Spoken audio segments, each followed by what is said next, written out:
ಶ್ರೀಗುರುಭ್ಯೋ ನಮಃ. ವಂದೇ ವಂದ್ಯಂ ಸದಾನಂದಂ ವಾಸುದೇವಂ ನಿರಂಜನಂ ಇಂದಿರಾಪತಿಮಾದ್ಯಾದಿವರದೇಶಪರಪ್ರದಂ. ಶ್ರೀಮದಾನಂದತೀರ್ಥ ಭಗವತ್ಪಾದ ಪ್ರಣೀತ ದ್ವಾದಶ ಸ್ತೋತ್ರದಲ್ಲಿ ದ್ವಿತೀಯ ಸ್ತೋತ್ರದಲ್ಲಿ 5ನೇ ಶ್ಲೋಕ. ವಶೀ ವಶೇನ ಕಸ್ಯಾಪಿ ಯೋಜಿತೋ ವಿಜಿತಾಖಿಲಃ ಸರ್ವಕರ್ತಾ ನ ಕ್ರಿಯತೆ ತಂ ನಮಾಮಿ ರಮಾಪತಿಂ. ವಶೀ ವಶೇ ನ ಕಸ್ಯ ಅಪಿ ಯಃ ಅಜಿತಃ ವಿಜಿತಾಖಿಲಃ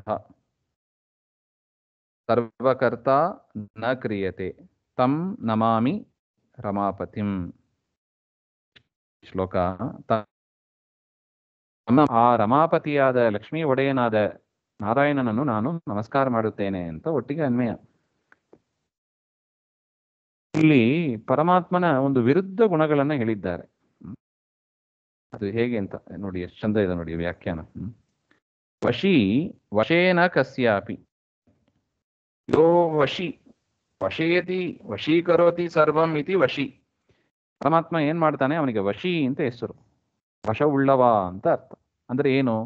ಎಲ್ಲರನ್ನು ತನ್ನ ವಶದಲ್ಲಿ ಇಟ್ಕೊಂಡಿದ್ದಾನಂತೆ. ಎಲ್ಲರನ್ನು ಅಂದ್ರೆ ಯಾರು?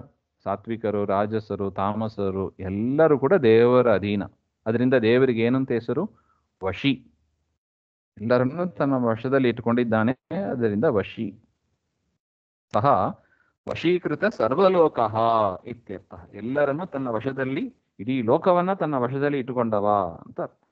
ಕೇವಲ ಜೀವ ಮಾತ್ರ ಅಲ್ಲ, ಜಡವೂ ಅಷ್ಟೇ. ಎಲ್ಲ ಜಡವನ್ನು ಕೂಡ ತನ್ನ ವಶದಲ್ಲಿ ಇಟ್ಟುಕೊಂಡವ.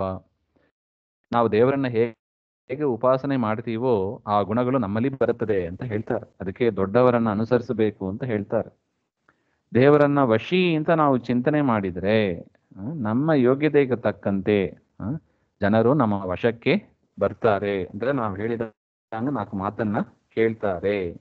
4 ಜನ ನಾವು ಹೇಳಿದಂಗೆ ಕೇಳಬೇಕು, ನಡೀಬೇಕು. ಅಥವಾ ನಮ್ಮ ಮನಸ್ಸು ನಾವು ಹೇಳಿದಂಗೆ ಕೇಳಬೇಕು, ನಡೀಬೇಕು. ಹಾಗೆಂದ್ರೆ ದೇವರನ್ನ ಈ ಶ್ಲೋಕದಿಂದ ಉಪಾಸನೆ ಮಾಡಬೇಕು. ವಶಿ ವಶೇನ ಕಸ್ಯ ವಶಿ, ಎಲ್ಲವೂ ಕೂಡ ದೇವರ ತನ್ನ ವಶದಲ್ಲಿ. ವಶೇ ನ ಕಸ್ಯಾಪಿ, ಯಾರ ವಶದಲ್ಲೂ ದೇವರು ಇಲ್ಲ. ಸ್ವಯಂ ಕಸ್ಯಾಪಿ ಪುಂಸಃ ಯದ್ವಾ ಕಸ್ಯಾಪಿ. ಕ ಅಂದ್ರೆ ಬ್ರಹ್ಮ ಅಂತ ಅರ್ಥ. ಚತುರ್ಮುಖ ಬ್ರಹ್ಮ, ಯಾರ ವಶದಲ್ಲೂ ಕೂಡ ದೇವರು ಇಲ್ಲ.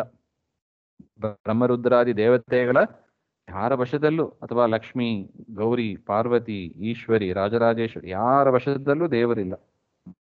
ವಶಿ, ಎಲ್ಲರೂ ಅವನ ವಶದಲ್ಲಿ ಇದ್ದಾರೆ, ತಾನು ಯಾರ ವಶದಲ್ಲಿ ಇಲ್ಲ.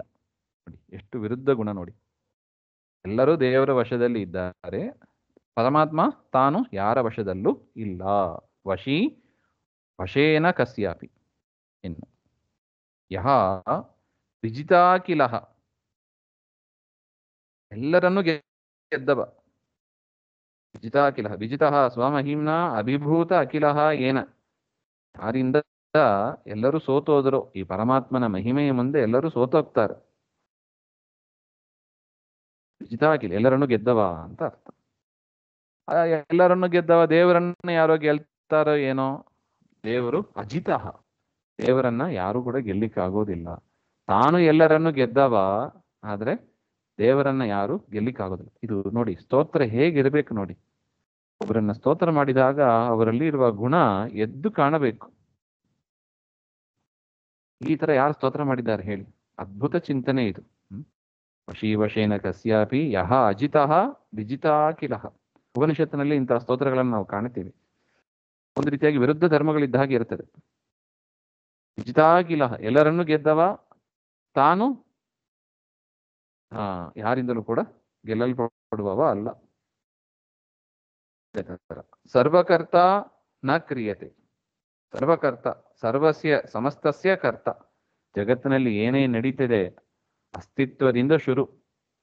ಜಡ ಆಗಲಿ ಜೀವ ಆಗಲಿ, ಅವನು ಇರೋದು, ಅವನು ಉಸಿರಾಡೋದು, ಎಲ್ಲ ಕರ್ಮಗಳನ್ನು ಮಾಡೋದು ಸರ್ವಕರ್ತ. ದೇವರನ್ನ ಸರ್ವಕರ್ತ ಅಂತ ಚಿಂತನೆ ಮಾಡಬೇಕು ನಾವು. ಮುಖ್ಯ ಗುಣ ಇದು, ಸರ್ವಕರ್ತ. ಸ್ವಯಂ ಅನ್ಯೇನ ನ ಕ್ರಿಯತೆ ನೋತ್ಪದ್ಯತೆ. ಅವನನ್ನ ಮಾಡುವವರು ಯಾರಿಲ್ಲ. ಸರ್ವಕರ್ತ ನ ಕ್ರಿಯತೆ. ದೇವರನ್ನ ಸೃಷ್ಟಿ ಮಾಡುವವರು ಯಾರಿದ್ದಾರೆ ಹೇಳಿ? ಅಥವಾ ದೇವರ ವತಿಯಿಂದ ಕರ್ಮವನ್ನು ಮಾಡಿಸುವವರು ಯಾರಿದ್ದಾರೆ? ಇನ್ನೊಬ್ಬರು ಸ್ವತಂತ್ರ ಕರ್ತನಾಗಿ ಯಾರಿದ್ದಾರೆ? ನಾನು ಪರಮಾತ್ಮನನ್ನೇ ಪ್ರೇರಣೆ ಮಾಡ್ತೇನೆ ಹೇಳಿಕ್ಕಾಗ್ತದ? ಯಾರು ಅಂಥವರಿಲ್ಲ. ಸರ್ವಕರ್ತ ನ ಕ್ರಿಯತೆ. ತಾನು ಎಲ್ಲವನ್ನ ಮಾಡ್ತಾನೆ ಅಂತ ಪರಮಾತ್ಮನನ್ನು ಉತ್ಪತ್ತಿ ಮಾಡುವ ಅಥವಾ ಪರಮಾತ್ಮನನ್ನು ನಿಯಮನ ಮಾಡುವ ಒಂದು ಸಾಮರ್ಥ್ಯ ಯಾರಿಗೂ ಇಲ್ಲ. ಅಂತ ಲಕ್ಷ್ಮೀಪತಿಯಾದ ನಾರಾಯಣನನ್ನು ಅಂತಹ ಪರಮಾತ್ಮನನ್ನು ನಾನು ನಮಾಮಿ, ನಮಸ್ಕಾರ ಮಾಡುತ್ತೇನೆ ಅಂತ ಅದ್ಭುತವಾದ ಒಂದು ಗುಣಗಳ ಚಿಂತನೆ. ವಶೀ ವಶೇನ ಕಸ್ಯಾಪಿ ಯೋಜಿತೋ ವಿಜಿತಾಖಿಲ ಸರ್ವಕರ್ತ ನ ಕ್ರಿಯತೆ ತಂ ನಮಾಮಿ ರಮಾಪತಿಂ. ಹಾಗೆ ಶ್ರೀಮಧ್ವಾಂತರ್ಗತ ಶ್ರೀಕೃಷ್ಣ ಅರ್ಪಣಮಸ್ತು. ಶ್ರೀ ಹರೇ ನಮಃ.